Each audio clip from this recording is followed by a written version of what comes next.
إله إلا الله. استووا aqimu sufufakum wa'tadilu. Lurus, rapatkan barisan. A'udzubillahi minasyaitonir rajim.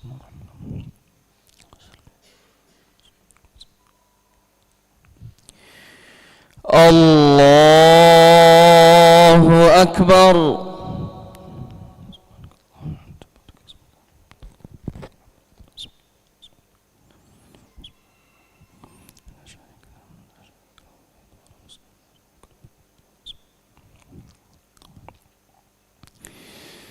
Bismillahirrahmanirrahim.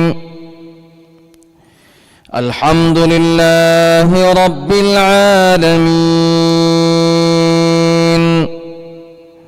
Ar-Rahmanir Rahim. Maliki yaumiddin.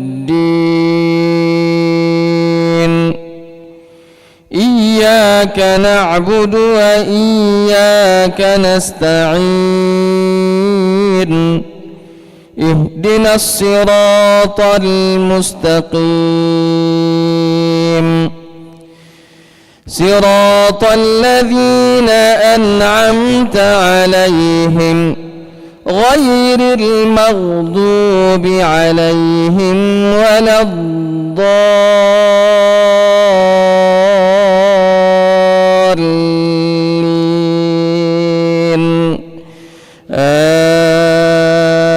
Amin.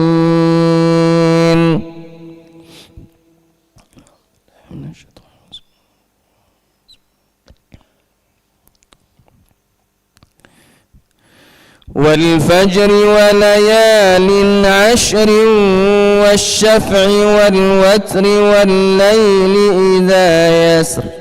Hal fi dhalika qasamun lidhi hijr. Alam tara kayfa fa'ala rabbuka bi'ad. Irama dhatil 'imad. التي لم يخلق مثلها في البلاد. وثمود الذين جابوا الصخر بالواد. وفرعون ذي الأوتاد الذين طغوا في البلاد فأكثروا فيها الفساد. فصب عليهم ربك سوط عذاب. إن ربك لبالمرصاد. فأما الإنسان إذا ما ابتلاه ربه فأكرمه ونعمه فيقول ربي أكرمن. وأما إذا ما ابتلاه فقدر عليه رزقه فيقول ربي أهانن. كلا بل لا تكرمون اليتيم ولا تحاضون على طعام المسكين وتأكلون التراث أكلا لما وتحبون المال حبا جما. كلا إذا دكت الأرض دكا دكا وجاء ربك والملك صفا صفا وجيء يومئذ بجهنم. يومئذ يتذكر الإنسان وأنى له الذكرى. يقول يا ليتني قدمت لحياتي فيومئذ لا يعذب عذابه أحد ولا يوثق وثاقه أحد. يا أيتها النفس المطمئنة ارجعي إلى ربك راضية مرضية فادخلي في عبادي وادخلي جنتي. الله أكبر.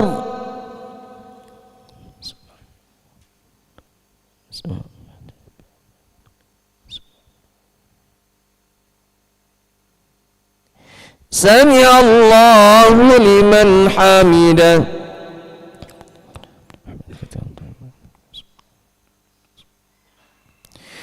الله أكبر.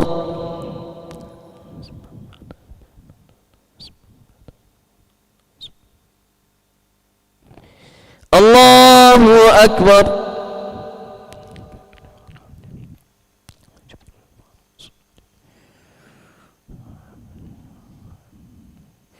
الله أكبر.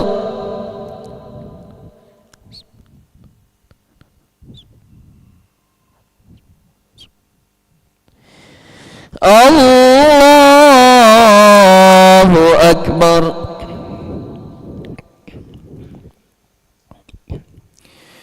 بسم الله الرحمن الرحيم. الحمد لله رب العالمين الرحمن الرحيم مالك يوم الدين. إياك نعبد وإياك نستعين. اهدنا الصراط المستقيم صراط الذين أنعمت عليهم غير المغضوب عليهم ولا الضالين.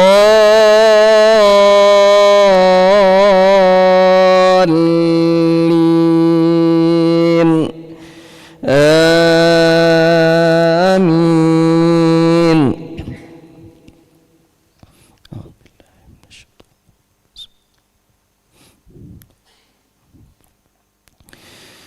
لا أقسم بهذا البلد وأنت حل بهذا البلد ووالد وما ولد.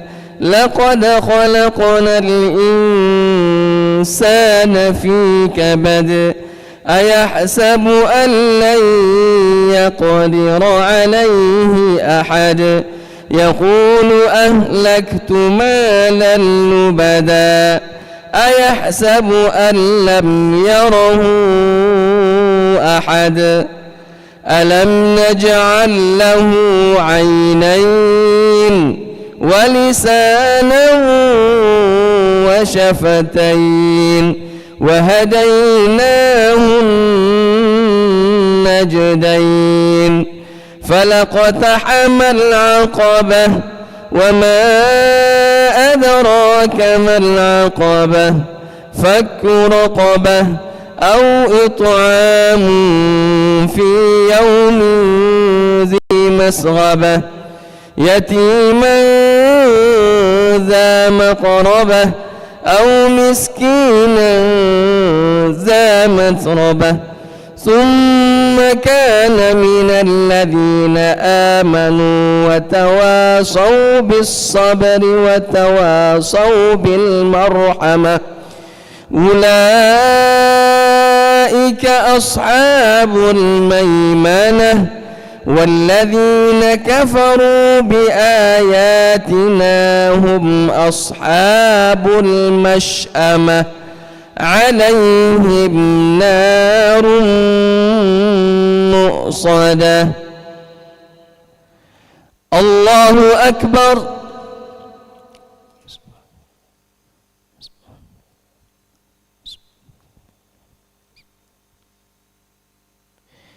سمع الله لمن حمده. اللهم اهدنا فيمن هديت، وعافنا فيمن عافيت، وتولنا فيمن توليت، وبارك لنا فيما أعطيت، وقنا واصرف عنا شر ما قضيت، فإنك تقضي ولا يقضى عليك، إنه لا يذل من واليت ولا يعز من عاديت، تباركت ربنا وتعالى. لك الحمد على ما قضيت، ولك الشكر على ما أعطيت. نستغفرك اللهم من جميع الذنوب والخطايا ونتوب إليك. اللهم أعز الإسلام والمسلمين، اللهم أعز الإسلام والمسلمين، وأذل الشرك والكافرين، أعداءك أعداء الدين. ربنا اللهم انصر إخواننا المستضعفين في فلسطين، اللهم انصرهم على عدوك وعلى عدوهم يا ربنا يا رب العالمين. اللهم ارحم موتاهم، واشف مرضاهم، وأطعم جائعهم، واقض حاجاتهم يا ربنا يا رب العالمين. ربنا اللهم انصرنا ولا تنصر علينا، يا ناصر الحق يا ربنا يا رب العالمين. اللهم عليك باليهود الغاصبين، اللهم زلزلهم تحت أقدامهم يا ربنا يا رب العالمين. وصلى الله على خير خلقه محمد وعلى آله وصحبه وبارك وسلم. الله أكبر.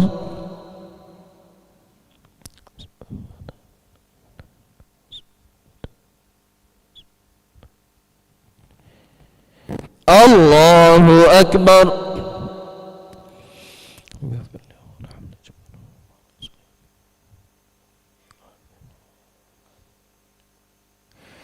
الله أكبر.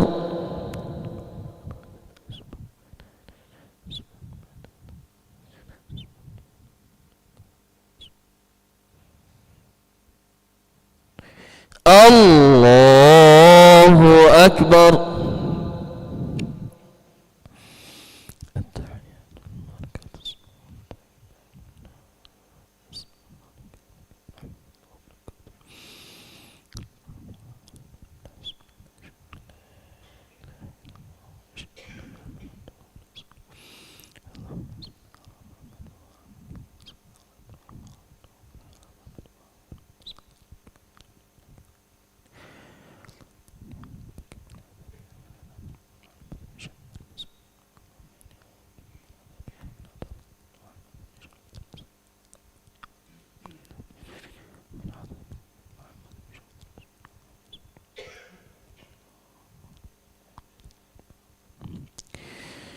السلام عليكم ورحمة الله.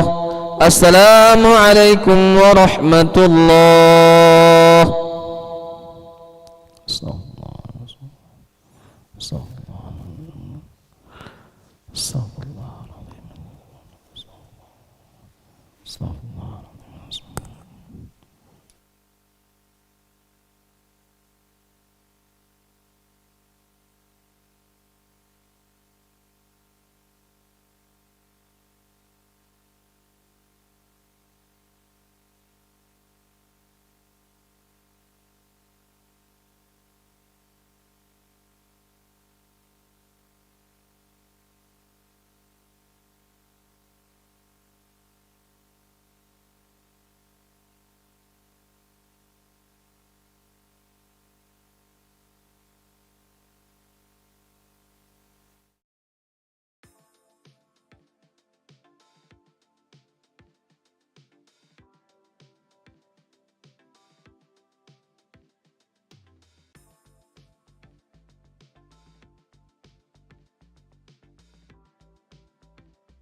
A'udzu billahi minasyaitonir rajim. Bismillahirrahmanirrahim. Assalamualaikum warahmatullahi wabarakatuh. Alhamdulillahi rabbil alamin. Nahmaduhu wa nasta'inuhu wa nastaghfiruhu wa na'udzu billahi min syururi anfusina wa min sayyiati a'malina. May yahdihillahu fala mudilla lahu wa may yudlilhu fala hadiya lahu. Ashhadu an la ilaha illallah wahdahu la syarika lahu. Iyyahu na'budu wa iyyahu nasta'in. Wa ashhadu anna sayyidana Muhammadan abduhu wa rasuluh al-mab'utsu rahmatan lil alamin. Subhanaka la ilma lana illa ma 'allamtana innaka antal alimul hakim.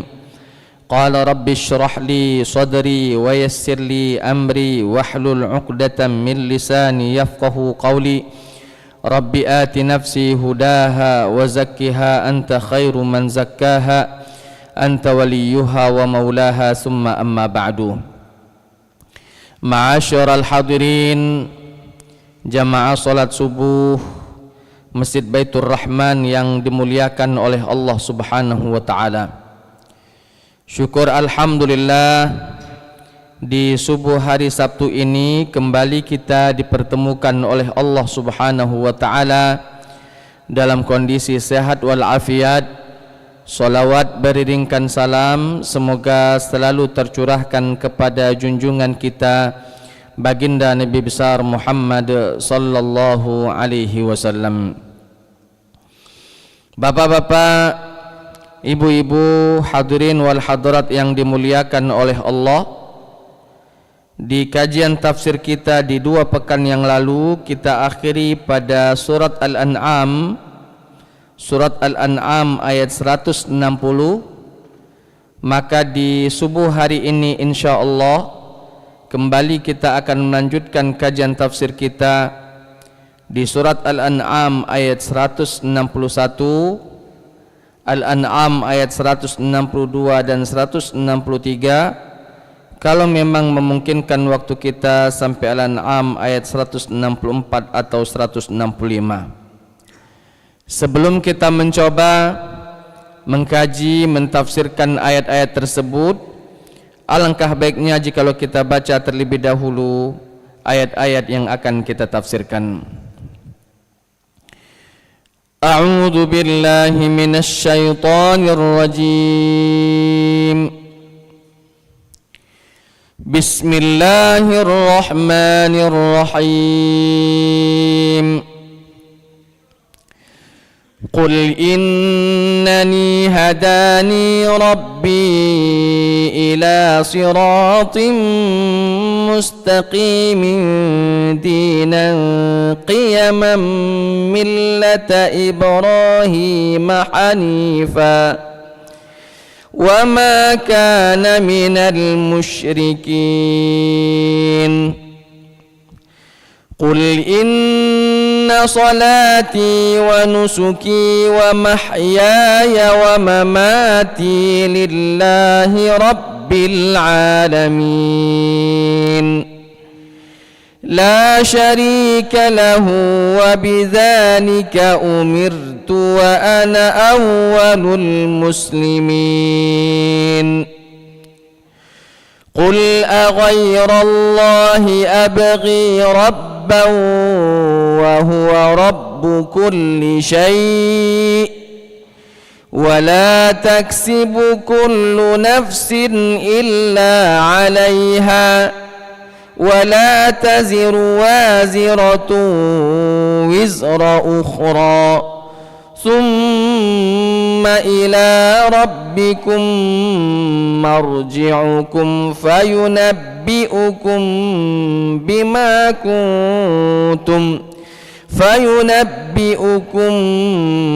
بما كنتم فيه تختلفون وهو الذي جعلكم خلائف طرائف الأرض ورفع بعضكم فوق بعض درجات ليبلوكم فيما آتاكم إن ربك سريع العقاب وإنه لغفور رحيم. Ma'asyiral hadirin, jamaah salat subuh Masjid Baitur Rahman yang dimuliakan oleh Allah Subhanahu wa taala.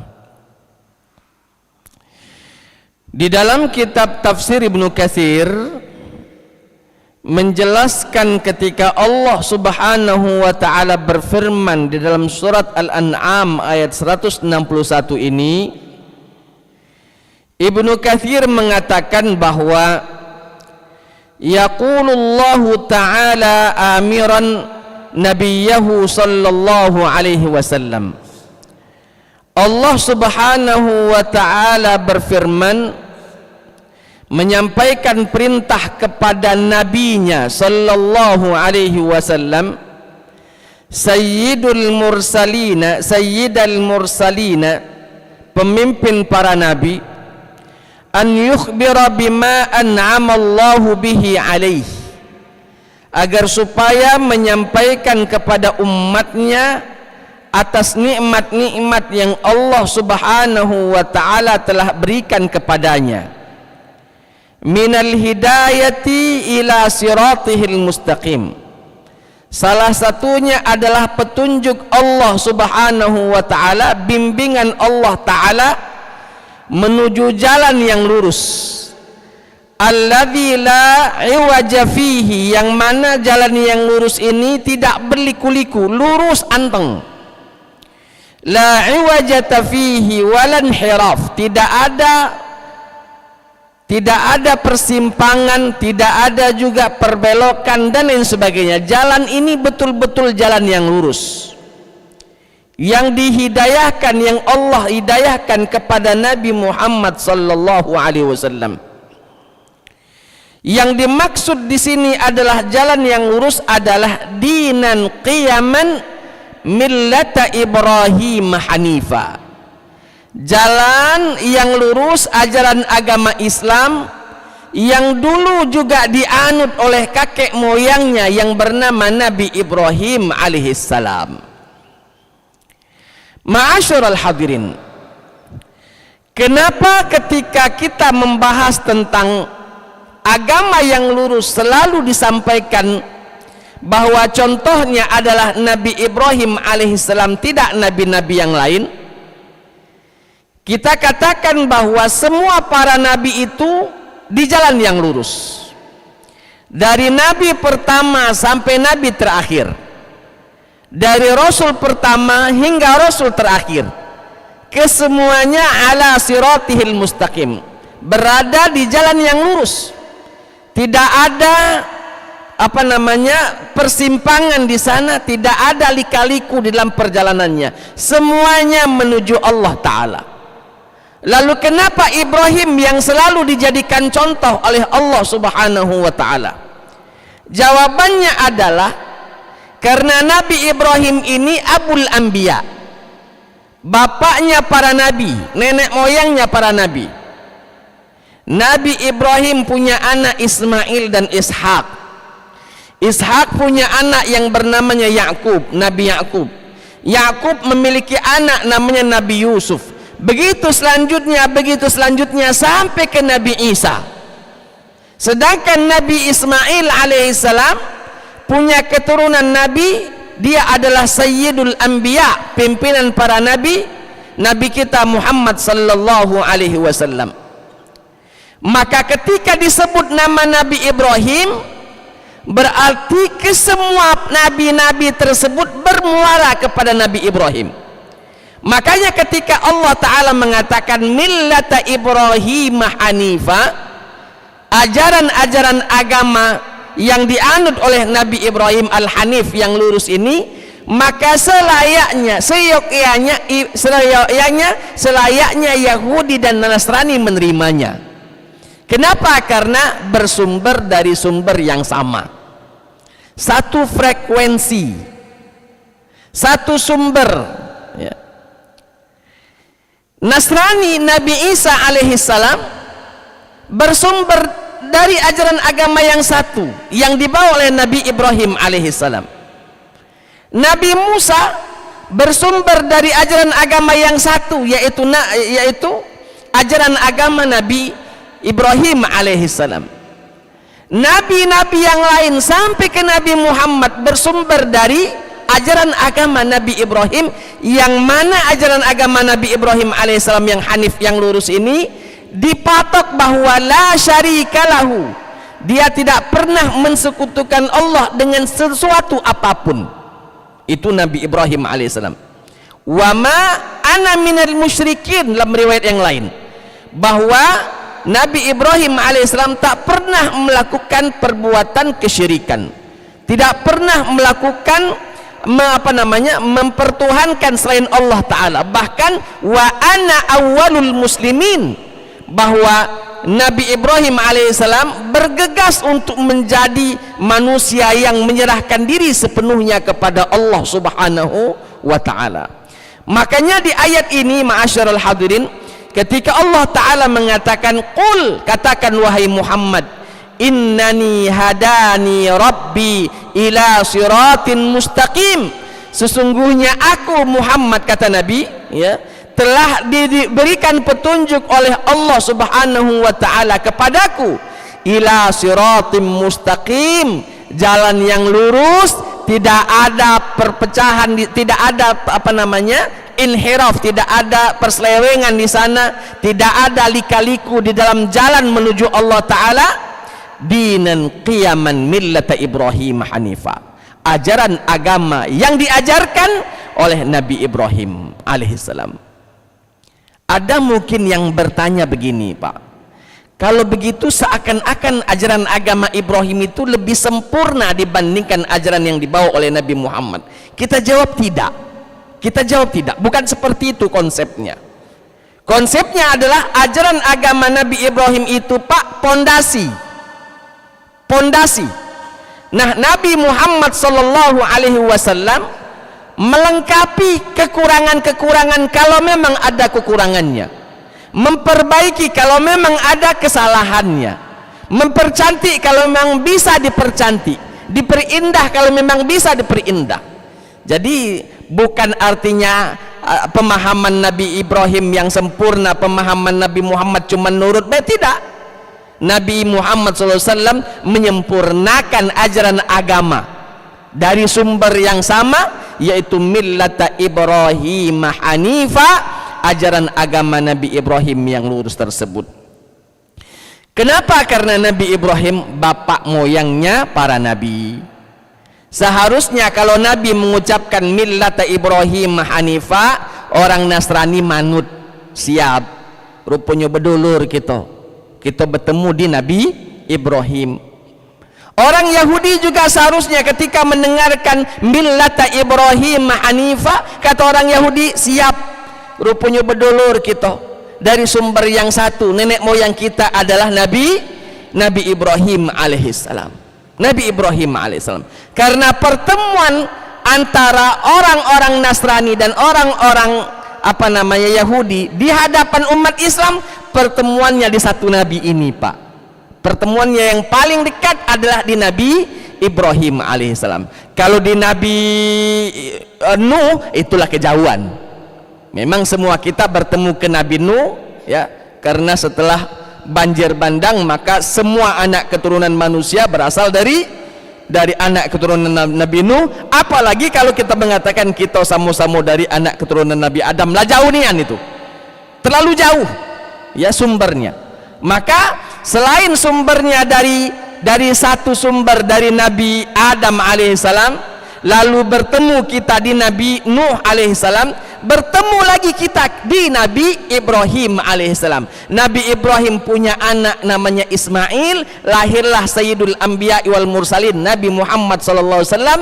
Begitu pula Nabi Ibrahim memiliki anak yang bernama Ishak. Ishak ini melahirkan anak namanya Yakub. Yakub melahirkan anak namanya Yusuf. Yusuf melahirkan anak lagi sampai ke Nabi Isa alaihissalam. Bertemu di satu titik, yaitu Nabi Ibrahim alaihi assalam. Maka ketika disebutkan dinan qiyaman millata Ibrahim hanifa, ajaran agama yang lurus yang diajarkan oleh nenek moyang kita dulu, Nabi Ibrahim alaihissalam, setidaknya selayaknya seyogyanya tidak ada masalah pada orang-orang ajaran agama terdahulu, karena bersumber dari nenek moyang kita yang sama, dari ajaran agama yang sama, millata Ibrahim hanifa.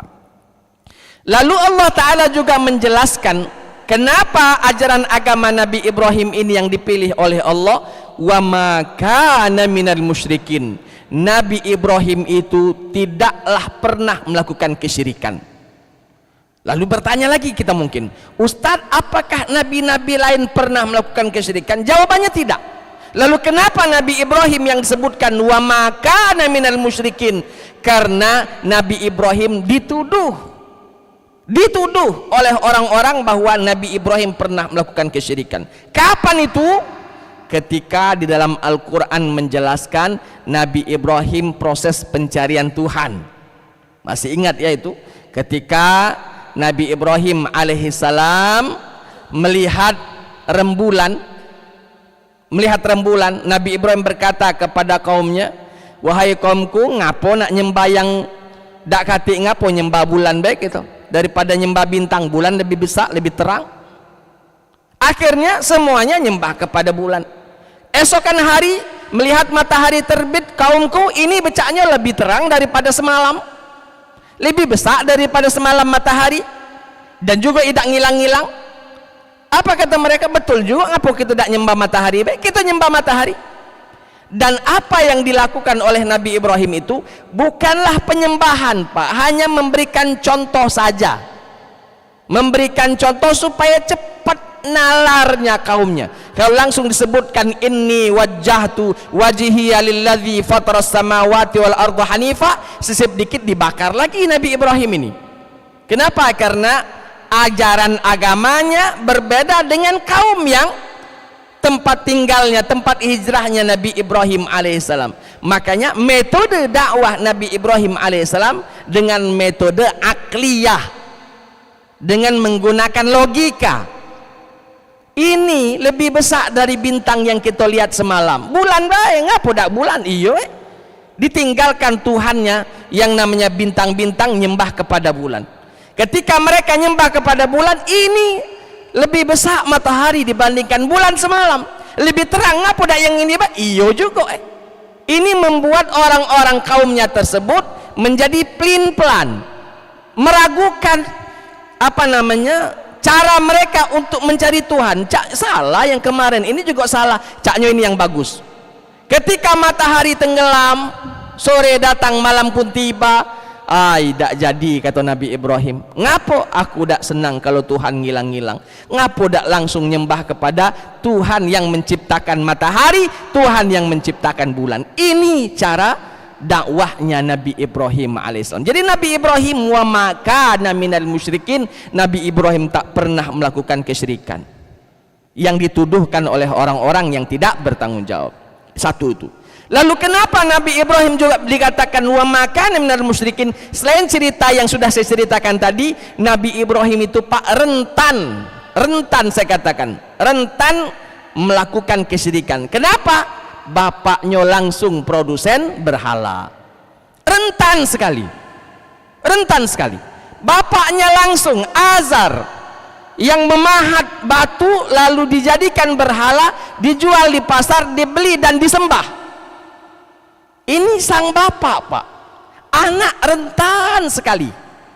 Apalagi para psikologi mengatakan, para ahli pendidikan anak mengatakan bahwa anak itu besar kemungkinannya mencontoh apa yang dilakukan oleh bapak ibunya, karena anak itu plagiator, plagiat sejati anak itu. Apa yang dilihat anak, yang didengar anak, maka akan direkam di otaknya ini, lalu dikerjakan seperti mana yang dikerjakan oleh orang tuanya yang dia lihat. Kalau bapak ibunya misalnya melakukan perbuatan salah, maka anaknya jangan heran kalau melakukan perbuatan yang salah yang sama, bisa jadi lebih besar lagi kesalahannya dibandingkan bapak ibunya. Nah, Nabi Ibrahim alaihissalam rentan, saya katakan rentan sekali melakukan kesyirikan. Kenapa? Ayahnya pelaku, pembuat, produsen yang namanya berhala tersebut.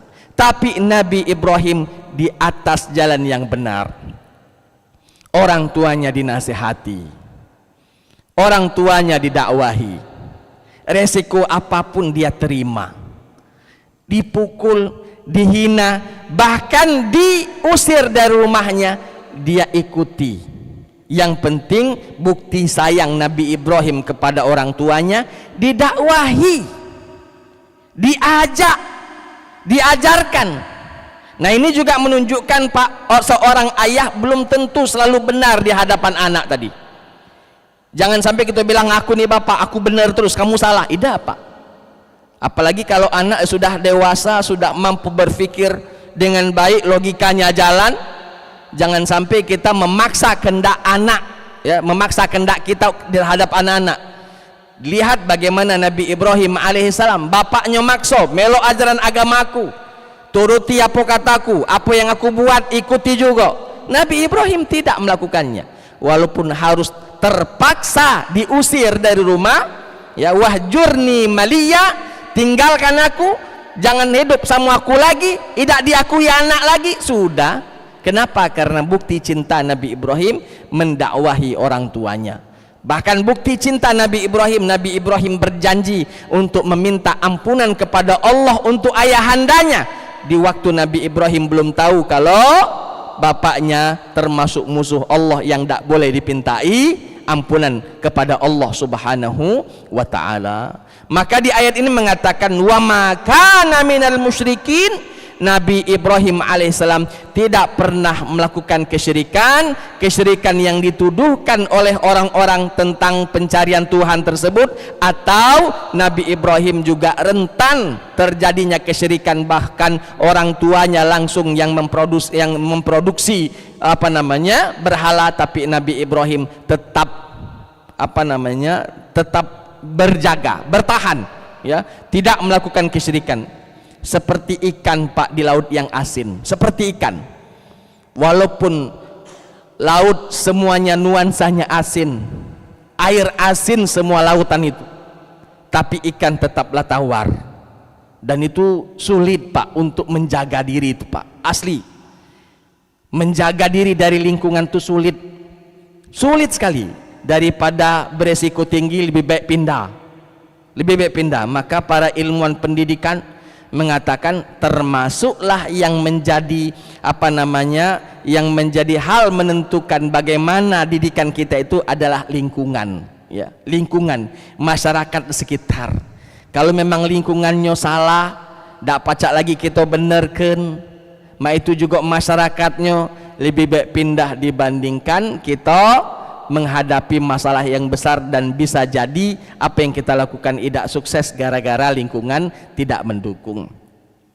Maka kembali lagi kita pada ayat 161 dalam surat Al-An'am, qul innani hadani rabbi, katakan Muhammad kepada mereka, hadani rabbi, aku telah mendapatkan petunjuk dari Tuhanku, ila siratin mustaqimin, menuju jalan yang lurus, dinan qiyaman millata Ibrahim hanifa, ajaran agama yang lurus, yaitu ajaran agama yang dibawa oleh Nabi Ibrahim al-Hanif, wa ma kana minal musyrikin, dan Nabi Ibrahim alaihissalam tidak pernah melakukan kesyirikan, maka layak untuk dijadikan contoh. Ketika nama Ibrahim, nama besar Ibrahim disebut oleh Nabi Muhammad, seyogyanya orang-orang Nasrani menerimanya karena dari sumber yang satu, dari server yang satu, sumber yang satu frekuensi. Begitu pula orang-orang Yahudi, seharusnya nama besar Nabi Ibrahim disebut, mereka menerimanya karena satu server, karena satu frekuensi, karena satu sumber. Ini malah ketika nama Nabi Ibrahim disebut mereka tak mau. Kenapa?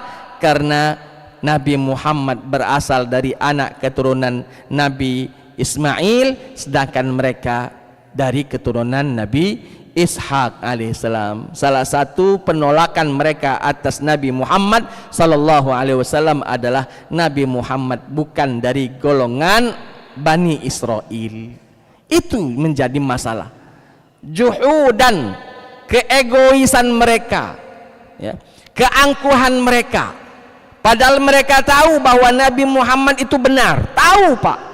Tahu Nabi Muhammad itu benar. Cuman tadi mereka kecewa. Ngapola Nabi akhir zaman, pimpinan para nabi diutus bukan dari golongan kami, bukan dari Bani Israel, malah dari anak keturunan Nabi Ismail alaihissalam. Nah, kecewanya mereka sehingga menutupi akal mereka. Mata mereka melihat seakan-akan tidak melihat, akal mereka berfungsi seakan-akan gila, mulut mereka bisa berbicara seakan-akan bisu.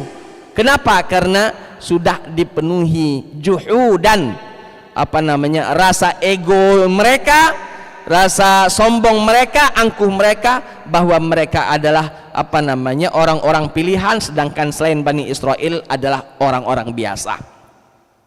Bapak Ibu hadirin wal hadirat rahimakumullah. Masuk kita pada ayat selanjutnya, di ayat 162 di dalam surat Al-An'am.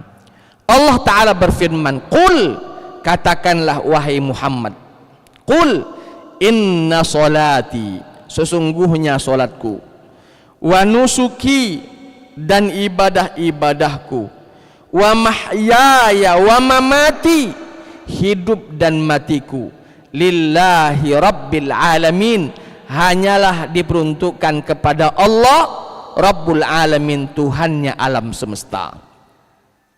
Bapak Ibu hadirin wal hadirat rahimakumullah.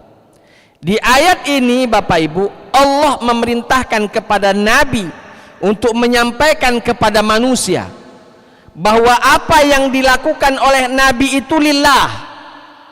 Apa yang dilakukan oleh Nabi itu semata-mata untuk mencari ridhonya. Tidak ada sedikit pun keinginan untuk mencari kehidupan dunia. Salatnya Nabi, "Inna solati," solatku itu hanya untuk Allah, lillahi rabbil alamin. "Wa nusuki," lillahi rabbil alamin. "Wa mahyaya wa mamati," hidup dan matiku pun untuk Allah, lillahi rabbil alamin, hanya untuk Allah. Kenapa ini disampaikan Nabi SAW? Karena orang-orang kafir Quraisy ini, Pak, menyangka bahwa apa yang dilakukan oleh Nabi ini ada nuansa keduniaannya, kepengen tenar, kepengen terkenal, nak jadi wong kayo, nak jadi raja, bini banyak, cantik galo, kepengen cak itu. Makanya Nabi Muhammad SAW satu ketika, Pak, satu ketika berkumpullah Abu Lahab, Abu Jahal dan lain-lain dan CS-CS-nya ini bertemu kepada Abu Thalib. Karena Abu Thalib ini mamang Nabi yang disegani oleh Nabi, walaupun mamang seraso bapak ini nih. Abu Thalib ini mamang tapi raso seperti raso bapak. Abu Lahab, Abu Jahal dan konco-konconya tadi datang kepada Abu Thalib, menyampaikan kepada Abu Thalib, "Abu Thalib, sampaikanlah keponakan kau itu, suruhlah stop dari dakwah, tak perlu lagi dia berdakwah. Omong ke sama dia, kalau dia kepengen jadi wong yang paling kaya, kami siap ngumpul ke harta kami. Kami unjuk ke dia supaya dia jadi wong yang paling kaya di tengah-tengah kita ini. Kalau dia kepengen jadi raja, kami siap membaiat dia jadi raja kita ini. Kalau dia kepengen bini yang cantik, cari betina mana yang paling dia senangi, kami datang ngelamar ke dia. Nah, apa baik ngomong, yang penting tadi tinggalkan dakwah ini." Kata Abu Thalib, "Jangan ngomong sama aku, ngomong langsung sama orang yang bersangkutan, ngomong langsung dengan Muhammad." Kata mereka, "Sudah, panggil Muhammad." Maka diutuslah utusan untuk memanggil Nabi Muhammad di rumah Abu Thalib. Datang Nabi Muhammad SAW. Kata Abu Thalib, "Ponaan, Ina mamang-mamang kamu, dulur-dulur kamu datang ke sini nak ngomong. Ngomonglah. Kata Abu Lahab dan CS-nya, begini saja Muhammad, kami minta berhenti dari berdakwah. Tidak usah lagi ngomongi Tuhan kami salah, Tuhan kau yang betul. Omong gawean kami salah, gawean kamu yang betul. Sudah berhenti bae ponaan, tidak usah lagi banyak omong.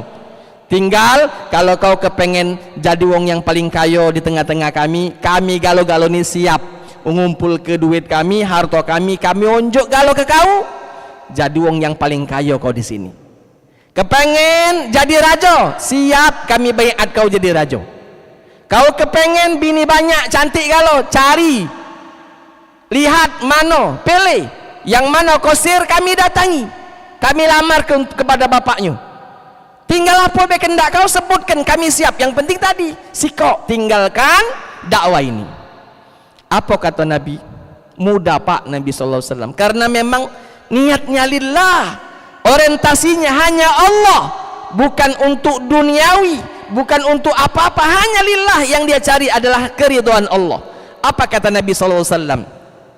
Demi Allah, seandainya kalian meletakkan matahari di tangan kananku dan rembulan di tangan kiriku, agar supaya aku ninggalkan dakwah ini, takkan pernah aku tinggalkan dakwah ini. Tak ku terima pintaan kamu, tak ku terima unjukan kamu, karena tadi kamu minta aku tinggalkan dakwah ini. Takkan ku tinggalkan sampai Allah Subhanahu wa ta'ala menentukan dua hal. Entah aku mati di dalam dakwah ini atau aku menang di dalam dakwah ini. Itu pilihan. Tegas Nabi Muhammad bahwa niatnya lillah, tidak untuk yang lainnya. Coba Pak kalau kita didatangi cak itu, berhenti dakwah, tidak usahlah lagi berdakwah, kau sebut baik nominalnya berapa, kau nak apa, kepengen mobil apa, rumah kepengen di mana, sebutkan baik. Sisip dikit Pak, berhenti kita berdakwah, payu itu baca istirahat, kita dakwah, duit lah banyak, segala ada. Tapi Nabi tadi orientasinya lillah. Qul inna solati, katakan wahai Muhammad, sesungguhnya solatku, wa nusuki, ibadah-ibadahku, wa mahyaya wa mamati, hidup dan matiku, lillahi rabbil alamin, hanya untuk Allah Tuhan semesta alam. Selesai itu Pak. Ini menunjukkan bahwa keikhlasan penting di dalam berdakwah, keikhlasan penting di dalam ibadah, karena tanpa ikhlas ibadah tidak akan diterima oleh Allah Subhanahu wa ta'ala. Allah berfirman dalam Al-Quran, ya, bahwa wa ma umiru illa liya'budullaha mukhlishina lahuddin. Tidaklah kami perintahkan mereka untuk beribadah kecuali ibadah mereka haruslah mukhlishina lahuddin, ikhlas karena Allah Subhanahu wa ta'ala. Inna solati, sesungguhnya solatku, ibadah kita Pak.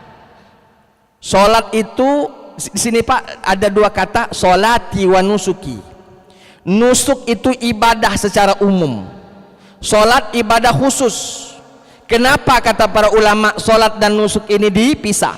Padahal kalau seandainya Allah Ta'ala mengatakan qul inna nusuki, katakanlah sesungguhnya ibadahku, maka ibadah situ termasuklah solat.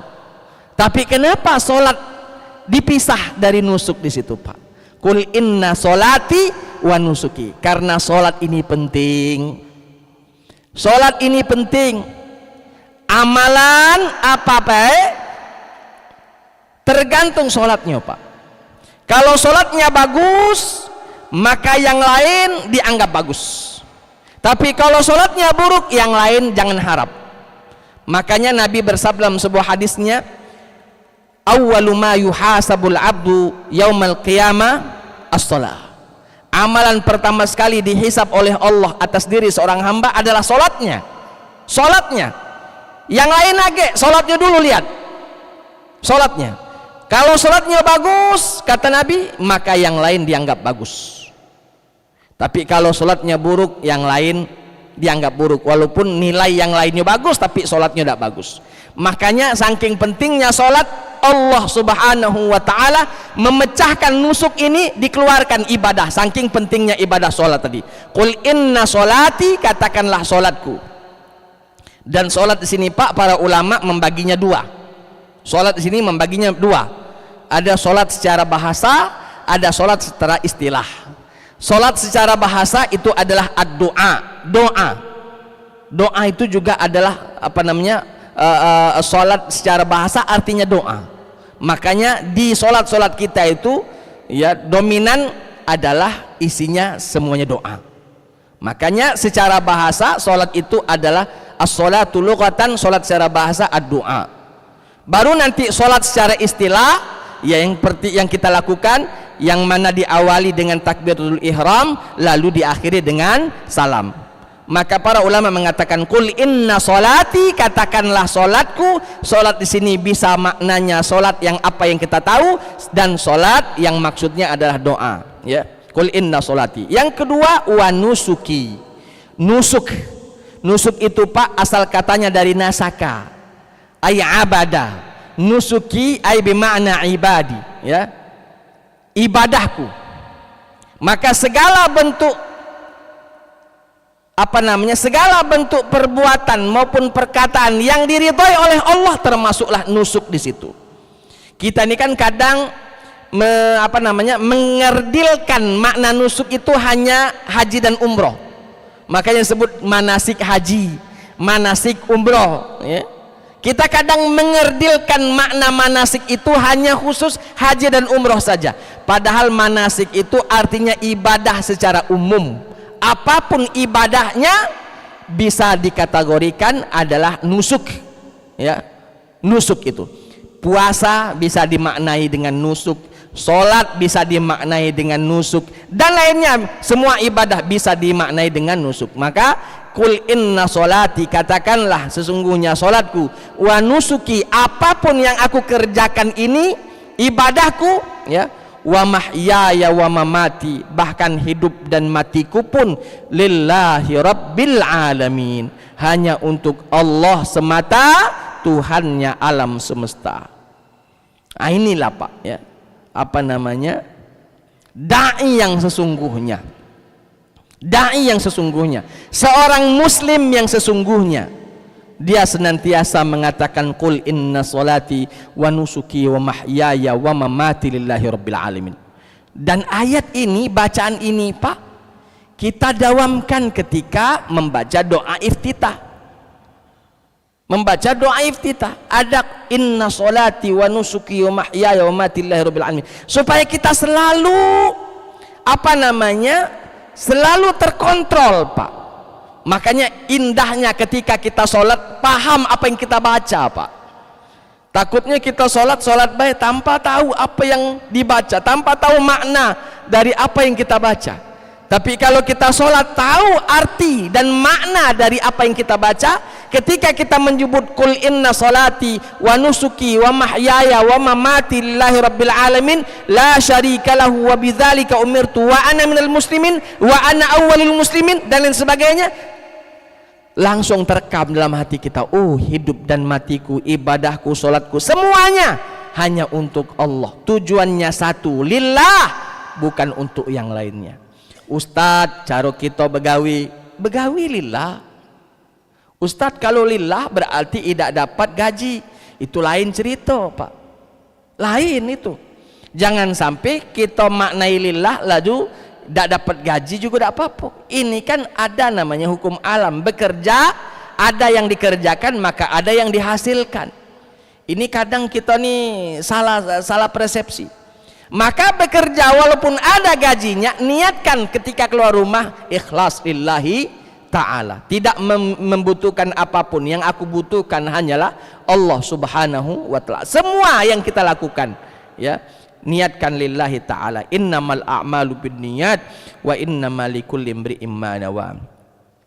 Bapak Ibu hadirin wal hadirat rahimakumullah, kata Allah Ta'ala dalam ayat 163,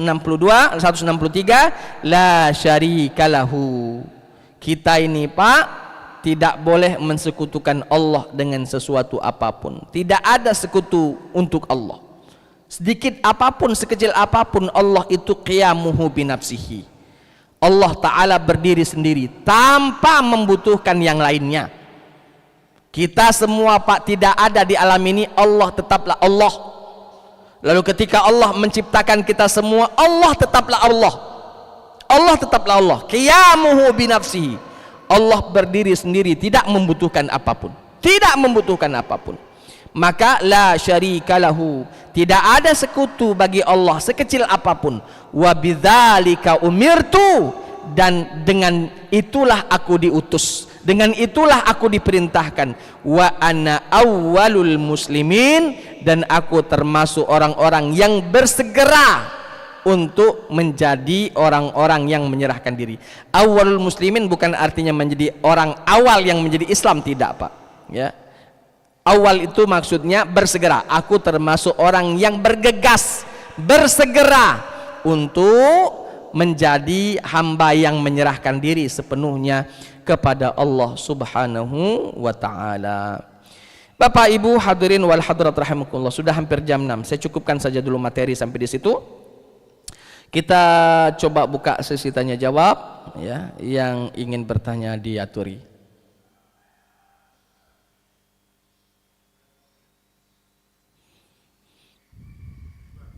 Silakan Pak.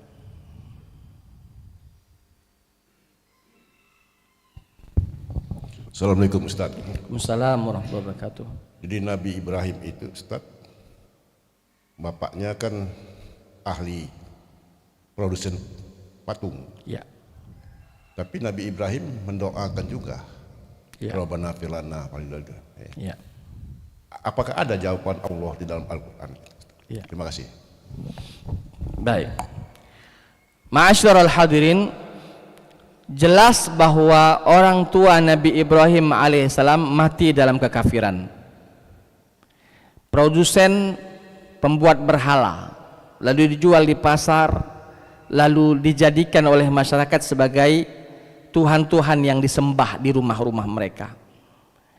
Nah, pada awalnya ma'asyiral hadirin, Nabi Ibrahim alaihissalam memohon kepada Allah Subhanahu wa ta'ala. Nabi Ibrahim berjanji kepada orang tuanya untuk memohonkan ampunan kepada Allah untuk ayahnya. Ketika Nabi Ibrahim alaihissalam tak tahu bahwa ayahnya ini termasuk aduwullah, termasuk musuh-musuh Allah, artinya matinya sudah diketahui tidak akan mati dalam kondisi beriman. Nah, ketika Nabi Ibrahim belum tahu bahwa ayahnya ini akan matinya mati syirik, mati melakukan kesyirikan, maka Nabi Ibrahim berjanji untuk ayahnya, selalu memintakan ampunan untuk ayahnya. Tapi ketika Allah Subhanahu wa ta'ala menjelaskan, dalam Al-Quran ada itu Pak, ketika Allah menjelaskan bahwa orang tua Nabi Ibrahim alaihissalam termasuk aduwullah, termasuk musuh Allah Subhanahu wa ta'ala, artinya matinya adalah mati dalam kondisi kekafiran, maka dalam Al-Quran mengatakan tabarra'a minhu, Nabi Ibrahim alaihissalam berlepas tangan dari apa yang dia janjikan kepada orang tuanya. Tabarra'a minhu, Nabi Ibrahim berlepas tangan. Artinya apa? Berhenti Nabi Ibrahim untuk meminta ampunan untuk orang tuanya. Kenapa? Karena sudah disampaikan bahwa orang tuanya akan mati dalam kondisi kafir. Aduwullah, termasuk musuh-musuh Allah Subhanahu wa ta'ala. Jadi kalau ditanya apakah ada? Ada. Lalu ketika Nabi Ibrahim berdoa untuk orang tuanya, ada. Cuman tadi Nabi Ibrahim berdoa untuk orang tuanya sebelum Nabi Ibrahim tahu bahwa ayahnya termasuk musuh Allah. Ketika Nabi Ibrahim sudah dikasih tahu oleh Allah, bapak kau tak beriman lagi, matinya cak inilah, sudah tabarra'a minhu, Nabi Ibrahim alaihissalam berlepas tangan atas apa yang dia janjikan kepada kedua orang tuanya. Disinilah Pak, ya, menentukan seakidah dengan anak dengan bapak itu penting sekali. Kita seorang ayah pastikan anak kita seakidah dengan kita, supaya doa-doa anak kita yang kita inginkan setelah kita tiada nanti bisa Allah terima doanya, karena kita satu server, satu frekuensi. Anak kita Islam, kita juga Islam, satu frekuensi, satu server, maka doa-doa anak kita ke kita insya Allah sampai, ya. Karena Nabi mengatakan dalam sebuah hadisnya bahwa, ya, idza mata ibnu Adam inqata'a amaluhu illa min salas. Ketika anak Adam meninggal, maka semuanya terputus kecuali 3 perkara. Salah satunya adalah doa anak soleh, ya, awwaladin salihin yad'ulah, anak yang soleh yang senantiasa mendoakan orang tuanya, ini tak akan putus sampai anak tadi mati pula. Makanya pentingnya kita memastikan anak kita satu server dengan kita. Alangkah ruginya Pak, kita sudah melahirkan anak, sudah kita besarkan anak tersebut, rupanya ketika anak sudah dewasa, mohon maaf, na'udzubillah, anak tersebut bahkan meninggalkan kita, tidak satu server lagi dengan kita, pindah agama lain dan lain sebagainya, gara-gara mungkin ada wanita yang akan dia nikahi atau laki-laki yang akan menikahinya. Dan banyak yang seperti itu Pak, gara-gara pernikahan akhirnya murtad, na'udzubillah summa na'udzubillah. Pentingnya kita memastikan kita satu server, satu agama dengan anak kita, supaya doa-doa anak kita senantiasa nyambung ke kita. Pak, mohon maaf, jangankan kita ke orang tua kita, misalnya orang tua kita non Islam misalnya, jangankan kita, jangankan doa kita, doa Nabi Ibrahim saja ditolak oleh Allah. Sudah Ibrahim, jangan doa lagi, dak ku terima doa kau untuk bapak kau. Ngapo? Beda server kita. Bapak kau agama apa, kau agama apa. Itu Nabi Ibrahim, doanya lagi ditolak untuk orang tuanya. Apalagi doa kita yang Nabi bukan, siapa bukan, kiai bukan, habib bukan, dak hati apa-apa gitu Pak. Jangankan kita doakan bapak kita yang apa namanya, yang beda agama, bisa jadi doa kita untuk bapak kita yang seagama lagi tidak diterima karena mungkin banyak dosa gitu. Oleh sebab itu pastikan betul bahwa kita satu akidah dengan anak-anak kita, dengan orang tua kita, sehingga doa-doa kita ini tidak terhalang. Maka banyak-banyaklah bersyukur Pak. Alhamdulillah saya punya orang tua, laki-laki dan perempuan, ayah ibu saya Islam semuanya, kakek nenek saya dari bapak dari ibu Islam semuanya. Alhamdulillah saya punya anak Islam semuanya, saya punya cucu Islam semuanya, saya punya cicit Islam semuanya. Banyak-banyak bersyukur. Ini nikmat yang Allah berikan kepada kita, nikmat yang Allah berikan kepada kita. Karena ketika ada satu saja yang keluar dari server, maka sudah lost dia. Jangan diharap lagi. Wallahu ta'ala alam. Jadi ketika ditanya apakah ada di dalam Al-Quran, ketika Allah berfirman falamma ketika Nabi Ibrahim tahu bahwa bapaknya aduwullah, termasuk musuh Allah, tabarra'a minhu, Nabi Ibrahim alaihissalam berlepas tangan dari apa yang dia doakan tersebut. Bapak Ibu hadirin wal hadirat rahimakumullah.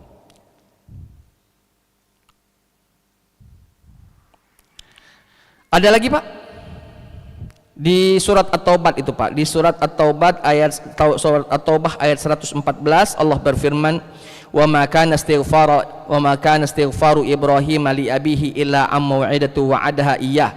Apa yang dilakukan oleh Nabi Ibrahim meminta ampunan kepada bapaknya itu hanyalah dulu pernah dijanjikan oleh Nabi Ibrahim kepada bapaknya. Falamma tabayyana lahu, ketika Nabi Ibrahim tahu ya bahwa annahu aduwwulillahi, bahwa bapaknya termasuk musuh Allah, tabarra'a minhu, Nabi Ibrahim berlepas tangan dari apa yang dia janjikan. Inna Ibrahim la'awwahun halim. Ini dalam surat At-Taubah ayat 114. At-Taubah ayat 114. Silakan.